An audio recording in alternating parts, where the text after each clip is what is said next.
So first thing we're going to do is take out the screws from the top.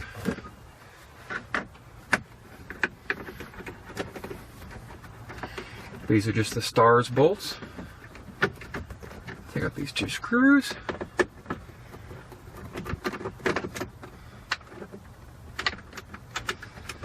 And then this whole front fascia piece will snap off and fall down a little bit. Grab that screw out.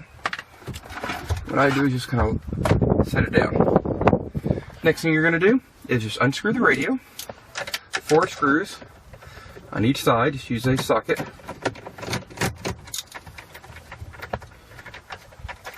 This is something anybody can do with a couple hand tools. It is truly a 10-minute radio swap. And that's because these radios are designed to be an exact match for the factory. Your harness is going to be a plug and play, and you won't need to worry about adapters for steering wheels and wiring harnesses and dash face plates. Once those 4 screws are out, the radio just pulls out.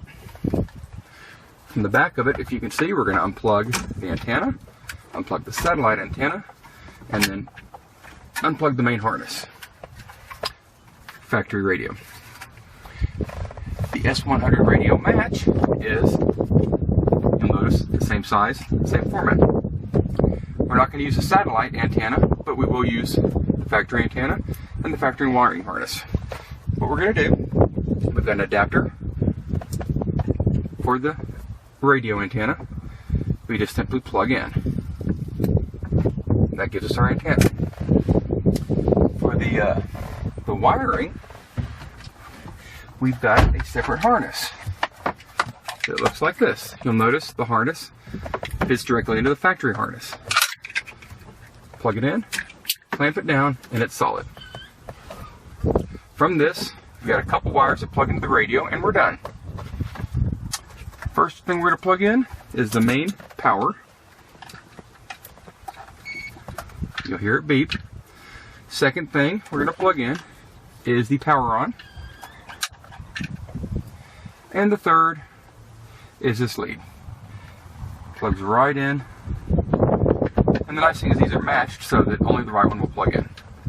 Now we also have the ability to plug in additional cables for iPod control and also additional cables for the for USB connectivity. The one thing we have to add is our satellite GPS antenna. I advise leave it in the bag. We're going to plug it into the back of the radio at the top, and then I usually just stick this back up in the dash somewhere. As long as it's towards the top of the dash, you'll be fine. Tuck the wires back. Plug the antenna in. When it's solid, tuck your wires back. This is your steering wheel console. All this goes back into the back behind the radio. On with your amp wires. Make sure none of the wires are in the way. The radio pushes straight back into the same spot as the factory. Take our 4 screws, take our driver, put the 4 screws back. It's always a good idea to test it before you get it all put back together. So we'll do that as well.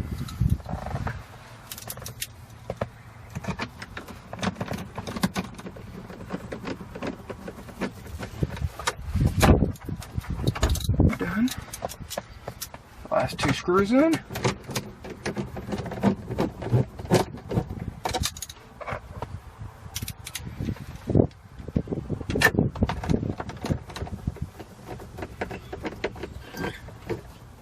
Screws are in.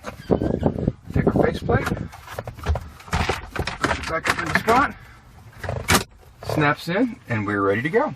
Put the key in, turn it on.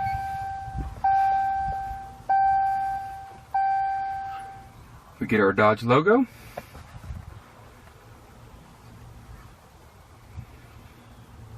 And we are good to go. Test out the navigation.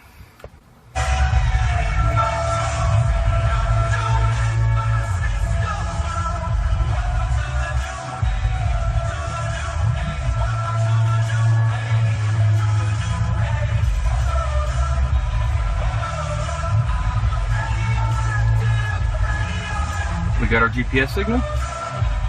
It knows where we're at. Test our other features.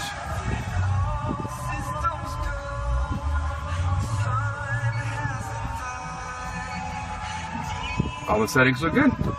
And that concludes the install.